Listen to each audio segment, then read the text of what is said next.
Assalamualaikum, salam sukses, salam petani tulen. Pada video kali ini saya akan update tanaman semangka saya usia pada saat ini, tepatnya itu di usia 34 hari setelah tanam biji langsung tanpa melakukan proses pengolahan lahan ya kawan-kawan, dimana di usia 34 hari setelah tanam saya itu melakukan proses hari ketiga penyerbukan tanaman semangka atau melakukan proses polinasi ya kawan-kawan, atau kawin silang, dimana tujuan daripada polinasi semangka biji ini yaitu supaya menyempurnakan bakal buah menjadi buah supaya lebih maksimal, karena dimana pada saat penyerbukan alami yang dilakukan oleh angin sama lebah itu tidak menutup kemungkinan bahwa yang dilakukan oleh angin sama lebah itu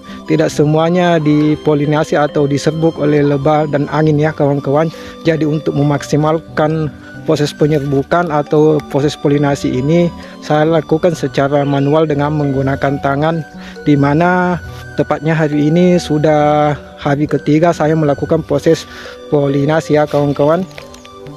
Dan dimana pada saat proses polinasi ini saya juga melakukan proses merapikan sulur atau golor ya, dimana golornya itu sebelumnya agak berantakan, kita rapikan mengarah kepada matahari ya kawan-kawan. Untuk bagian ini itu mengarah ke matahari terbenam ya kawan-kawan, dan bagian bawah pun seperti itu ya, kecuali di bagian tengah ini ya kawan-kawan itu mengarah ke arah matahari terbit, bagian bawah itu mengarah ke arah matahari terbenam. Jadi tanaman semangka ini dimana usia 34 hari setelah tanam biji langsung tanpa olah lahan itu sudah dilakukan proses pemupukan. Itu kalau saya nggak salah hitung itu sudah dilakukan proses pemupukan 5 kali. Kemudian tanaman semangka ini termasuk tanaman semangka yang kerdil ya. Kenapa saya katakan demikian? Karena di usia 34 hari setelah tanam ini panjang sulur itu masih kurang lebih 80-an atau di bawah 80-an ya kawan-kawan, dimana hanya sebagian yang tumbuh optimal.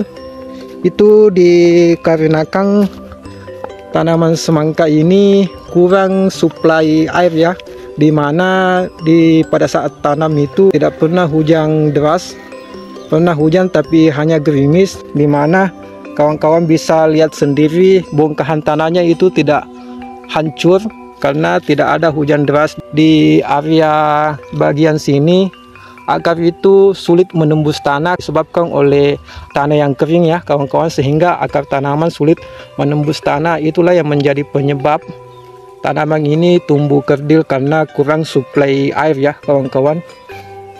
Jadi akar di bawah tidak leluasa untuk bergerak, sehingga tanaman semangka ini dikatakan itu kerdil ya, atau terhambat pertumbuhannya. Contoh tanaman yang lumayan optimal pertumbuhannya ketika di usia 34 hari setelah tanam itu sudah seperti ini ya kawan-kawan. Di ujung ini jarak antar lubang tanam ke ujung pucuk itu sudah lebih daripada 1 meter ya. Biasanya ketika saya melakukan proses penyiraman itu di bagian-bagian ujung itu biasanya saya melakukan proses penyiraman agak lebih sedikit ya, terutama di bagian ujung sana ya. Biasanya menyiram itu diulangi sampai 2 kali ya, sehingga pertumbuhannya berjalan dengan optimal, berbeda dengan pertumbuhan tanaman semangka yang lainnya. Kita periksa dulu ya pertumbuhan yang optimal di usia 34 hari setelah tanam itu seperti apa. Jadi bagian-bagian sini kawan ya, ini setengah bedengan itu pertumbuhannya optimal ya kawan-kawan. Jadi ketika pertumbuhan normal tidak ada kendala, itu pertumbuhan tanaman di usia 34 HST kurang lebih seperti ini ya kawan-kawan. Dan biasanya saya ketika melakukan proses penyiraman itu bagian ujung sana sampai ujung sini itu biasanya penyiramannya agak berbeda. Yang bagian sana sampai ke ujung sana itu berbeda ya, biasanya cuma 1 kali. Dan ini pun saya melakukan proses penyiraman itu 2 kali dalam sehari ya. Di usia kurang lebih 26 hari setelah tanam, saya sudah melakukan proses penyiraman 2 kali, namun disiram secara manual sehingga proses penyiraman itu tidak maksimal ya, hingga cuma area bagian pangkal batang yang tersiram, sehingga ujung akar itu tidak dapat suplai air, sehingga proses pertumbuhan tidak berjalan secara optimal atau terganggu ya kawan-kawan, atau dalam hal ini pertumbuhan kerdil atau terhambat.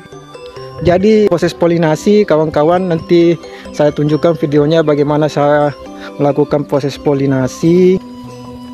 Kemudian setiap tanaman itu saya cuma menyisakan 2-4 sulur ya kawan-kawan.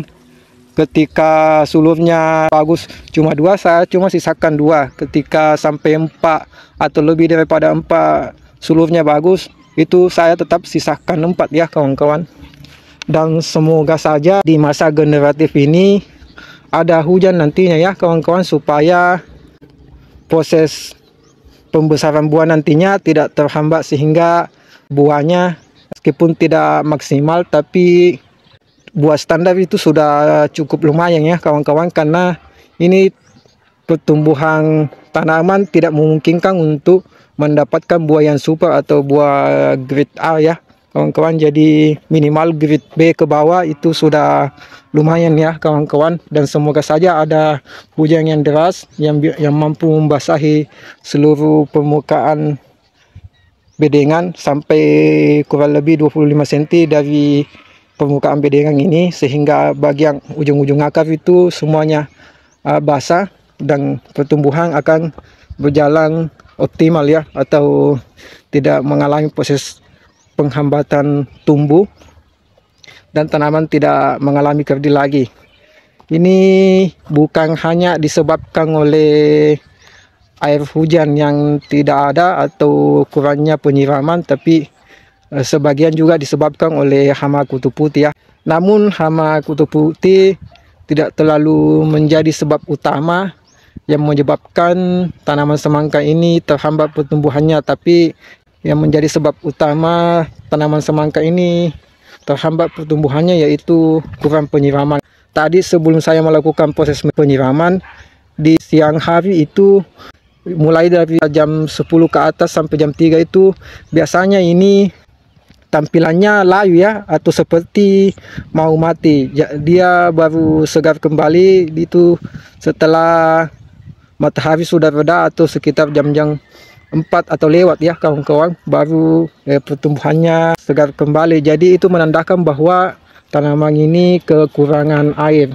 Oke, barangkali cukup sekian apa yang bisa saya sampaikan.